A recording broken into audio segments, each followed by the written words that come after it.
हाय, मैं किरण। घर के बाहर एक भिखारी आया कुछ मांगने के लिए। तो घर के सदस्य ने बोला, बाबा जाओ, नहीं है हमारे पास कुछ भी। चला गया भिखारी। उतनी देर में दूसरा व्यक्ति बाहर आया। उसने भिखारी को बुलाया और बोला, बाबा जाओ, कुछ नहीं है हमारे घर। तो भिखारी बड़ा हैरान कि भाई अभी तो एक व्यक्ति ने मुझे बोला कि हम उनके पास कुछ नहीं है। तो दूसरे सदस्य ने कहा कि भैया ये घर मेरा है, मैं इस घर का मालिक हूँ, जो मैं कहूँगा वही होगा। तो हमारा आज का विषय है मैं का त्याग। नमस्कार। जब हम बन जाता है मैं, तब आ जाता है गुरूर, अहंकार। मैं ये काम कर सकती हूँ या मैं ही ये काम कर सकती हूँ।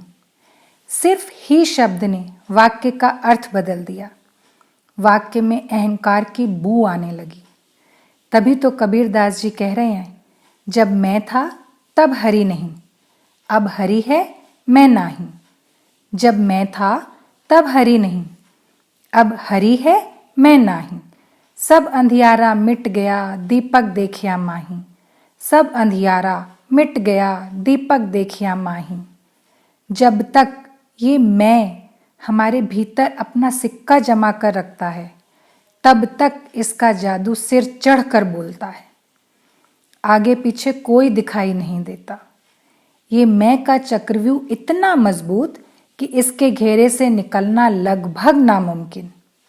इसके ठीक विपरीत जब मैं हम का रूप ले लेता है, तो चारों ओर प्रकाश ही प्रकाश, उजाला ही उजाला होता है।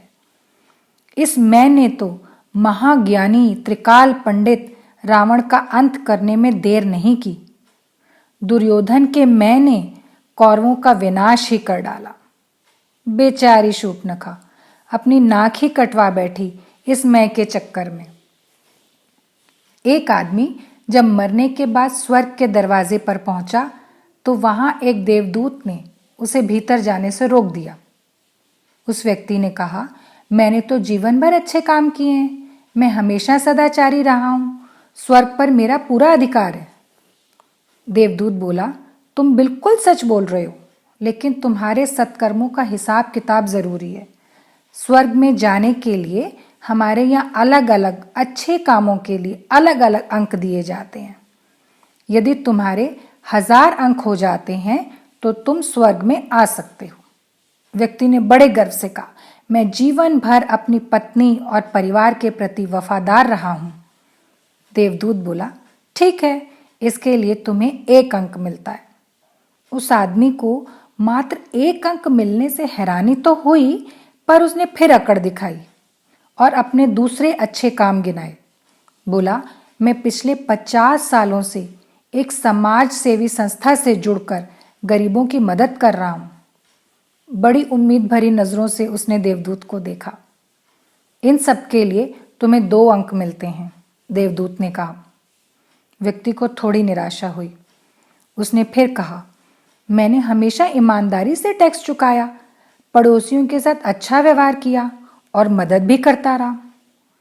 अच्छा चलो, इसके लिए तुम्हें 3 अंक मिलते हैं। टोटल तुम्हारे 6 अंक हो गए, देवदूत ने दिलासा देते हुए कहा। अब तो व्यक्ति पूरी तरह से हताश हो गया। स्वर्ग में प्रवेश के लिए 1000 अंकों की जरूरत थी और जीवन भर अच्छे कामों का हिसाब लगाने के बाद भी केवल 6 अंक ही मिले।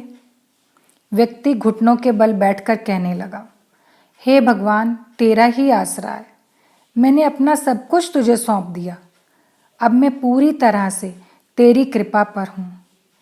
ऐसा सुनते ही देवदूत ने उसे उठाया और कहा, आओ, स्वर्ग में तुम्हारा स्वागत है। अब तुमने मैं का त्याग कर दिया है, तुम्हारे 1000 अंक पूरे हुए। मैं, मेरा, मैंने, ये सब छोड़कर जब हम आगे बढ़ते हैं तो हमारे सारे काम सार्थक हो जाते हैं। मैं हमें पीछे खींच लेता है और जबकि हम हमें आगे बढ़ाता है। अगर आपको मेरा ये वीडियो अच्छा लगा हो तो प्लीज़ इसे लाइक करिए, शेयर करिए और सब्सक्राइब करिए। धन्यवाद।